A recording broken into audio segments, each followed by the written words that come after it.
আর আমার হয়েছে গিয়া ফসার, আমি হয়েছি ফসারের মালিক। অরিজিনাল মালিক হইতে যে টিয়ার মালিক এতে হচ্ছে অল্প মালিক আমার মেহেদী হাসান বিপ্লব ভাই। আচ্ছা ভাই, মেনলি হচ্ছে এই প্ল্যানগুলো আমি করছি যে পুরো বাংলাদেশে 10,000 মানুষকে হেল্প করা যায় কিনা, বা এরকম অনেক মানুষকে খাওয়ানোর ব্যবস্থা করা যায় কিনা। কিন্তু এত বড় একটা প্রোগ্রাম, বড় একটা ফান্ডিং দরকার, এটা তো এত মানুষকে করতে পারবো না।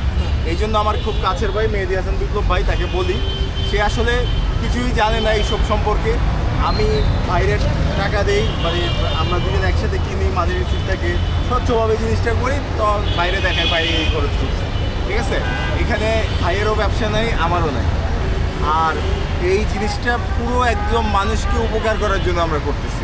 আর মিজান ভাইজি তো ভালো মানুষ, উনি কিন্তু নিজেই সব কিছু দিতে চাইছে, বলে আপনি গরুটা দেন, বাকি সব আমি দিতে।